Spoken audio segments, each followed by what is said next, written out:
Faulkner said a writer should live in a monastery by day and a brothel by night, and I haven't realised that marvellous ideal, but I do find the solitude here and the beauty of the place transcendent, and when I really need to do the hard yards with my writing, it's been a great place to come. I don't know if the natural world's important or unimportant, it's just where I live.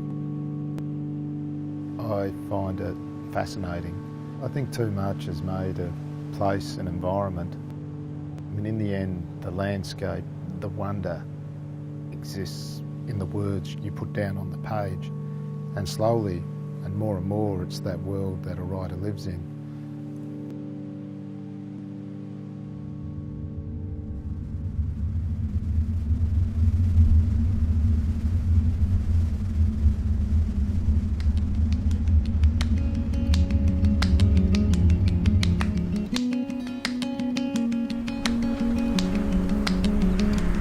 This shack is on Bruny Island, which is an island off the coast of Tasmania, which itself is an island some hundreds of miles south of Australia. There's only one family about a mile away from me and no one else within several miles. I like the serenity and the tranquility that isolation brings.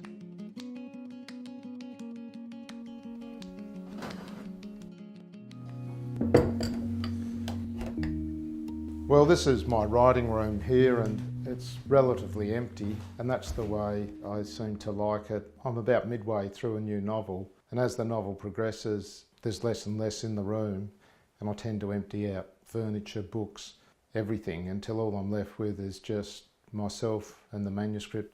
This is our parrot, Herb. One of our daughters, Jean, found in the bush one day, fallen out of a nest and was in a bad way. And he sits in here with me of a morning, and then he gets a bit bored and I put him outside. These are just nests of local birds. I don't keep many books here. I keep the books I'm reading at the moment, but I do read a lot when I'm writing. I sit at a table and I make it up in longhand, in notebooks. I make it up when I'm out kayaking or snorkeling in the sea. I make it up on a laptop. And I drift in and out of the world of the novel all the time I'm here, day and night. Embarrassingly so, I wanted to be a writer before I could even write, and it was a very strange thing for someone from here to be. There were really no writers. People here were brought up to chop things down or dig them up. If you wanted to be an artist or a writer, you left. That was the trajectory. I think I gained from the fact of my grandparents being illiterate. I had a strong sense from my father of that strange and magical power of the written word. The written word could be a very oppressive thing if you didn't have it, and a liberating and transcendent thing if you did know it and were able to use it.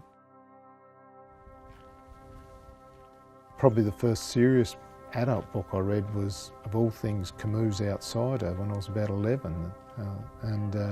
I didn't understand a word of it, but I found it incredibly exciting. Here was something that, like the adult world, was mysterious and inexplicable, but somehow true.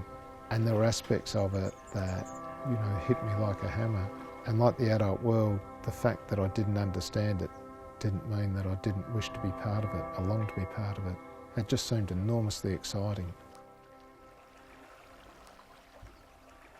This is such an age that mistrusts dreaming and it only believes in numbers and facts. The dreadful truth of a book like The Narrow Road to the Deep North is so much of it was just made up, I do the minimal research I have to do because I think research can, sort of completely destroy novels.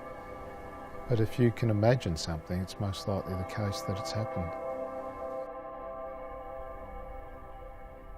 I doubt myself as a writer every sentence. I think it's probably the greatest strength I've got, because then I go back and I rewrite them again and again.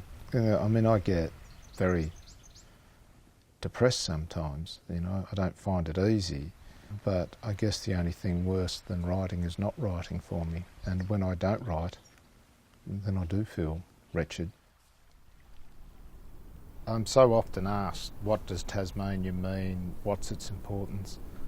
And it strikes me as a very odd question, because it's not a question that would be asked of a Brooklyn rider. It becomes a question when the place seems exotic, but it's not a question when the place is known by many. You know, writers write the greatest works in the most God-forsaken places, and it is extraordinary how in the most barren of worlds the most fecund and rich works are created. The real land a writer lives in when they write is that of their mind and their soul.